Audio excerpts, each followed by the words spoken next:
Sup y'all, stay tuned to see how we created this awesome possum super easy ocean piece using only 3 colors. So first thing I did was prep the surface with gesso spray. I don't carry that, the sandpaper, which is 220 grit, or the Montana black gold spray paint. So the gold is going to act as my sand area.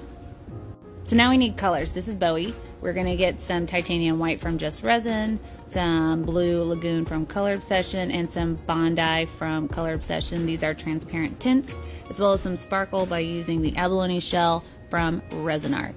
We're also going to be using Just Resin's Diamond Coat resin for this piece. It just gives me the best ocean wave cells.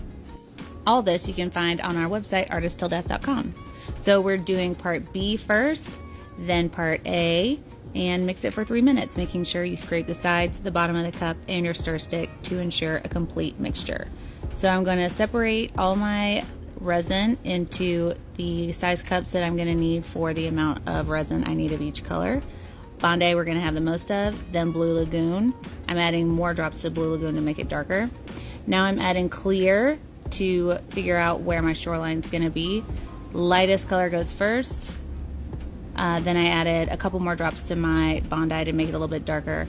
And now the Blue Lagoon for my dark ocean areas. Deep areas are dark blue, light or shallow areas are the Bondi blue.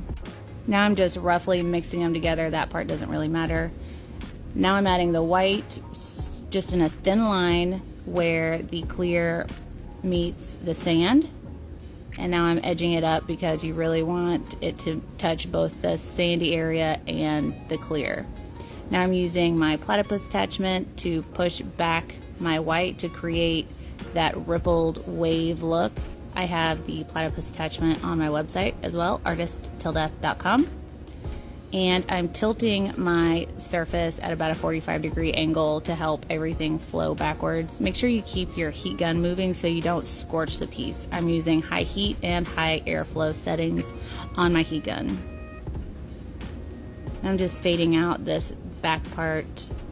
Scorching your resin's super easy when you're using this much heat, so just be mindful of that.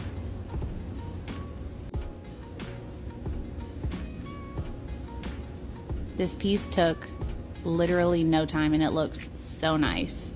Follow us on YouTube at Artist Till Death to see more in-depth, longer tutorials and easy ways to make awesome art.